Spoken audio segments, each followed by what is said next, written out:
All India SC/ST railway employees association की तरफ से 24 सितंबर 2020 को पूना पैक्ट दिवस के उपलक्ष्य में हमने अखिल भारतीय विरोध प्रदर्शन का कार्यक्रम रखा है।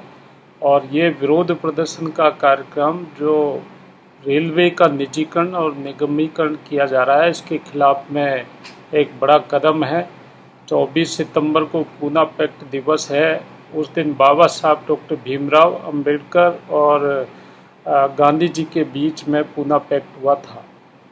आप सबको पता है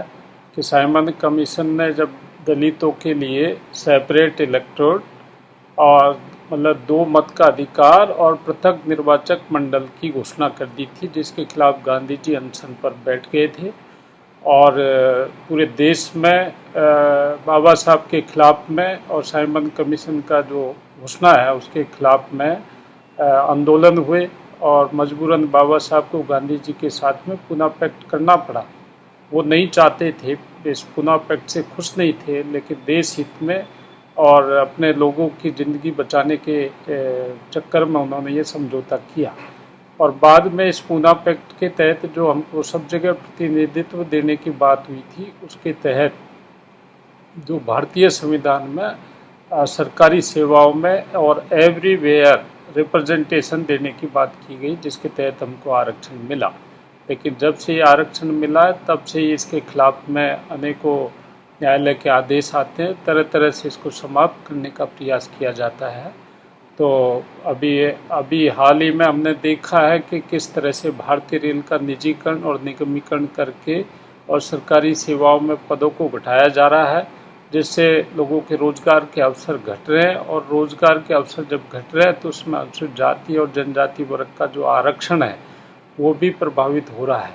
तो इसकी रक्षा के लिए हमारी जो all India SC/ST railway employees association ने पूरे भारतीय रेल में हर जगह विरोध प्रदर्शन कार्यक्रम रखा है, जिसमें जोनल रेलवे मुख्यालय, मंडल रेल प्रबंधक कार्यालय और कारखाना कार्यालय और शाखा स्तर तक हम लोग विरोध प्रदर्शन करेंगे और माननीय प्रधानमंत्री जी और रेल मंत्री के नाम ज्ञापन देंगे। इस दौरान हम कोविड-19 और WHO के दिशा निर्देशों का पालन करेंगे और डिस्टेंसिंग, सोशल डिस्टेंसिंग रखेंगे, मास्क का यूज करेंगे, सैनिटाइज़र का यूज करेंगे और ये करते हुए हम इस कार्यक्रम को सफल बनाएंगे। लेकिन अभी ध्यान में आया है कि कुछ दिन मतलब कल से 1-2 दिन पहले से कुछ राज्यों के अंदर और कुछ जिलों के अंदर धारा 144 भी लगाई गई है, जैसे पूरे देश में जगह जगह से हमारे पास में फ़ोन आ रहे हैं और वो ये जानना चाहते हैं कि ऐसी परिस्थिति में किस तरह से हम इस आंदोलन को सफल बनाएंगे। तो इसमें हमारी जो केंद्रीय कार्यकारिणी है उसने ये तय किया है कि हमको सरकार के जो कोविड-19 के नियम हैं और जो धारा 144 के नियम है उनकी पालना करते हुए विपरीत परिस्थितियों में इस आंदोलन को कामयाब बनाना है। जहाँ पर ज़्यादा लोग इकट्ठा करने की अनुमति नहीं है वहाँ कम लोग अपना आंदोलन करेंगे और जो संबंधित विभागाध्यक्ष है और कार्यालय अध्यक्ष है उसके माध्यम से प्रधानमंत्री जी और रेल मंत्री के नाम ज्ञापन देंगे। साथ साथ उस दिन जो देश में पहले हम इसको मंडल और कारखाना स्तर पर कर रहे थे, लेकिन अब जब भीड़ बाहर से ब्रांच से लोग नहीं आ सकते तो ऐसी परिस्थिति में हमारा ये ब्रांच लेवल पर भी हमारे जो अनुसूचित जाति जनजाति वर्ग के कर्मचारी हैं वो ज्ञापन देंगे संबंधित जो अधिकारी को और DRM के थ्रू, GM के थ्रू वो रेल मंत्रालय को ज्ञापन फॉरवर्ड किए जाएंगे। इस दौरान हम अपना विरोध जाहिर करने के लिए कार्यालय में, कारखानों में, लाइन स्टाफ पर अपने जो काली पट्टी बांध करके हाथ के और अपना विरोध प्रदर्शित करेंगे। साथ साथ जो हमारी डिमांड्स हैं उनकी तख्तियां बना करके और उनको प्रदर्शित करके अपनी मांग के समर्थन में हम अपने उन तख्तियों को ऊंचा करेंगे और अपना एसोसिएशन का झंडा है वो भी हम लोग साथ में रखेंगे। और पूरी तरह से इस कार्यक्रम को सफल बनाने के लिए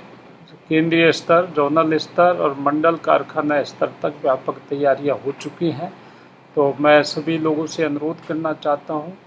कि इस कार्यक्रम को सफल बनाने में किसी तरह की कोई कोताही नहीं बरती जानी चाहिए और जो नियम है उनका पालन करते हुए हमको इसको सफल बनाना है। जो जहाँ पर ज़्यादा लोग इकट्ठा नहीं हो सकते हैं वहाँ अपने कार्यालय के अंदर, कार्यस्थल के अंदर जहाँ पर खड़े हों वहीं पर आप इसका विरोध करें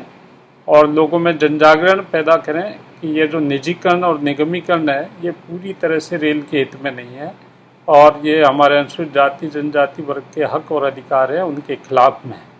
हमने इस आंदोलन के दौरान सरकार से मांग कर रहे हैं कि जो अभी निजीकरण निगमीकरण किया गया है उसको रोका जाए, प्राइवेट ऑपरेटर्स को जो ट्रेन की जा रही हैं उनको रोका जाए और जो 50% पद घटा दिए गए हैं उनको बहाल किया जाए और जो निजी क्षेत्र है उसमें आरक्षण दिया जाए, जुडिशरी में आरक्षण दिया जाए, हमारा जो आरक्षण का प्रतिशत है वो आबादी के हिसाब से बढ़ाया जाए और समान एजुकेशन लागू की जाए, गरीब और अमीर के बच्चे एक ही स्कूल में पढ़ें और ज़मीन का समान बंटवारा किया जाए। पूना पैक्ट हमको समान अधिकार देता है, तो देश के अंदर हमने देखा बड़ी असमानता है, तो ज़मीन का समान बंटवारा किया जाए। मंदिर, मस्जिद, गुरुद्वारे और इनमें गिरजाघर सभी जगह जहाँ सरकार का पैसा लगा हुआ है और जहाँ सरकार के अधीन है वहाँ पर हमको आरक्षण दिया जाए। तो पदोन्नति में आरक्षण का विधेयक जो 2012 में राज्यसभा में पास हो गया था वो अभी तक लोकसभा में पास नहीं हुआ है, तो उसको पास करके पदोन्नति में आरक्षण को सुरक्षित किया जाए। ये सारी ज्वलंत समस्याएं हमारे सामने हैं, तो इनको लेकर के हम आदरणीय प्रधानमंत्री जी और रेल मंत्री जी का ध्यान आकर्षित करेंगे और शांतिपूर्ण ढंग से नियमों का पालन करते हुए अपनी मांग को रखेंगे और देश की जनता से आह्वान करेंगे कि ये निजीकरण और निगमीकरण के खिलाफ आज सबको सड़क पर आने की आवश्यकता है, चाहे वो केंद्र सरकार के लोग हों या राज्य सरकार के लोग हों या आम सामाजिक लोग हों। हमने इस 24 तारीख को पूना पैक्ट दिवस के अवसर पर भी जो अन्य केंद्र सरकार और राज्य सरकार के संगठन हैं उनको भी इस आह्वान से जुड़ने का आह्वान किया है। वो भी नियमों का पालन करते हुए जिला कलेक्टर पर प्रदर्शन करें, जिला कलेक्टर के माध्यम से माननीय प्रधानमंत्री जी को ज्ञापन दें और उस ज्ञापन की कॉपी ईमेल और ट्विटर के द्वारा भी उनको भेजी जाए, साथ साथ हमें भी कॉपी दी जाए।